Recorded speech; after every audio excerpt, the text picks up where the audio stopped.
Hi viewers, welcome to our channel. எல்லாரும் நம்ம சேனலை லைக் பண்ணுங்க, ஷேர் பண்ணுங்க, கமெண்ட் பண்ணுங்க, மறக்காம சப்ஸ்கிரைப் பண்ணுங்க.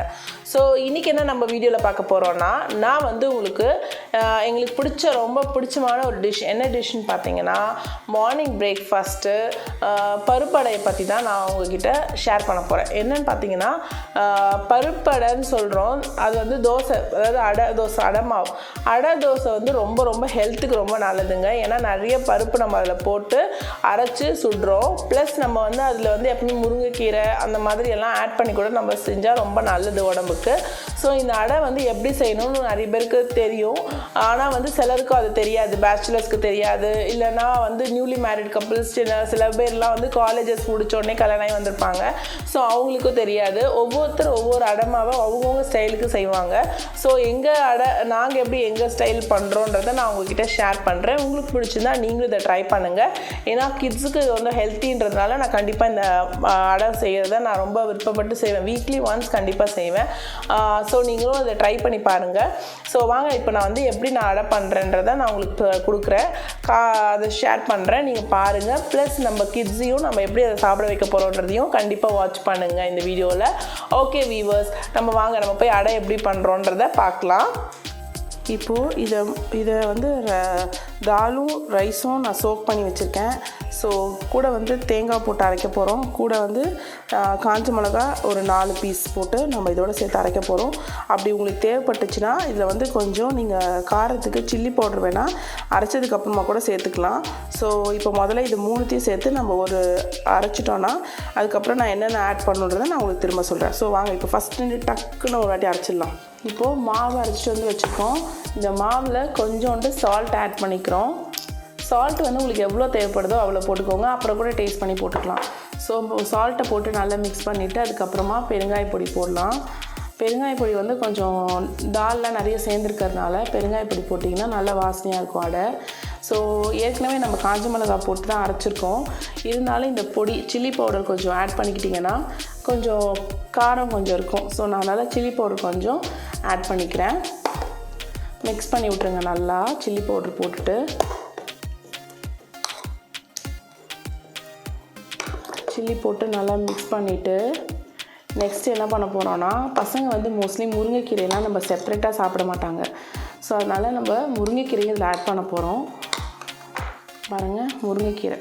ஸோ இதையும் நல்லா ஆட் பண்ணிட்டோன்னா தோசையில் முருங்கைக்கீரையும் ஆட் ஆகிடும். இது வந்து ரொம்ப நல்லது உடம்புக்கு. ஸோ அடை போடும்போது எப்போவுமே நீங்கள் 1 கப்பு கிட்ட முருங்கைக்கீரையும் இதில் ஆட் பண்ணிடுங்க. அப்போ தான் அது நல்லாயிருக்கும். அதுக்கப்புறம் கருவேப்பிலை வந்து கொஞ்சம் போட்டுக்கோங்க. ஆட் பண்ணிங்கன்னா நல்லா ஃப்ளேவராக இருக்கும். ஸோ கருவேப்பிலை இப்போ இது எல்லாமே நம்ம போட்டு நல்லா மிக்ஸ் பண்ணிட்டோம். இப்போ மிக்ஸ் பண்ணதுக்கப்புறமா ஆனியனை வந்து நம்ம அப்படியே போட்டால் நல்லா இருக்காது. ஸோ நான் இந்த ஆனியன் எப்படி போட போகிறேன்னா, நல்ல எண்ணெயில் ஃப்ரை பண்ணிவிட்டு லைட் கலரில் கொஞ்சம் ஒரு மாதிரி கண்ணாடிக்கு மாதிரி நல்லா வெங்காயம் ஒரு மாதிரி வரும்.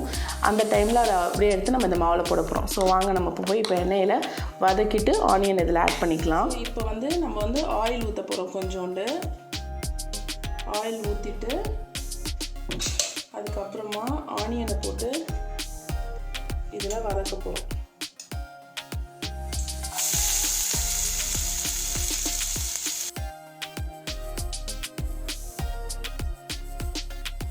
மோஸ்ட்லி இதை வந்து லீவ் நாளில் பண்ணி கொடுப்போம், சாட்டர்டே சண்டேஸ் மாதிரி பசங்களுக்கு. அப்போ தான் கொஞ்சம் ஹெல்த்தியாக அவங்கள வந்து நம்ம சாப்பிட வைக்க முடியும். அவசரத்தில் ஸ்கூல் டேஸ் எல்லாம் பண்ணிங்கன்னா அது அந்தளவுக்கு அவங்க சாப்பிட்றதுக்கு நம்ம ஃபோர்ஸ் பண்ண முடியாது.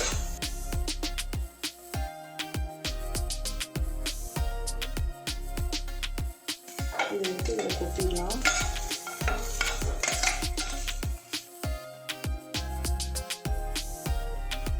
ஸோ பாருங்கள், இப்போ இது மேலே நல்லா மிக்ஸ் பண்ணிட்டோம். இப்போ நீங்கள் வந்து கொஞ்சம் தண்ணி ஆட் பண்ணிட்டு கீ போட்டு சுற்றலாம். ஸோ இதை கொஞ்சம் தண்ணி நல்லா ஆட் பண்ணிக்கோங்க, மிக்ஸ் பண்ணிக்கோங்க.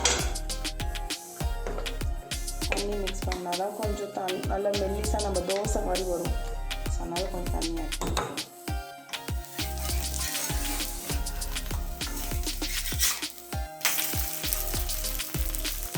இருக்குங்க, ப்ரெஸ் பண்ணி நல்லா முருகலாகும், அது வரைக்கும் விடுவோம். நல்லா வெந்துருச்சு. இப்போ அந்த அடைக்கு தேங்காய் சட்னி நல்லாயிருக்கும். ஸோ ஸோ அதனால் நான் தேங்காய் சட்னி தான் அரைச்சிருக்கேன். உங்களுக்கு வேணுன்னா நீங்கள் சாம்பார் வச்சு கூட சாப்பிட்டுக்கலாம். சட்னி வைக்கவா? உனக்கு சட்னியா சர்க்கரையா? சர்க்கரையும் வச்சாலும் நல்லாயிருக்கும் இதுக்கு. ஸோ பசங்க சர்க்கரை வச்சும் சாப்பிடுவாங்க. என் பொண்ணு சட்னி வச்சு சாப்பிட மாட்டா, அதனால் சர்க்கரை வச்சு அவளுக்கு கொடுக்குறேன். இந்த சுகர் டிஸ்பென்ஸ் எப்படின்னு பார்த்தீங்கன்னா கரெக்டாக 1 ஸ்பூன் மட்டும்தான் உங்களுக்கு சுகர் வரும். இப்போ பாருங்களேன், இப்படி 1 சுகர் வந்துடுச்சா, 1 ஸ்பூன். இப்போ திரும்பவும் நீங்கள் சாப்பிட்டீங்கன்னா 1 ஸ்பூன்.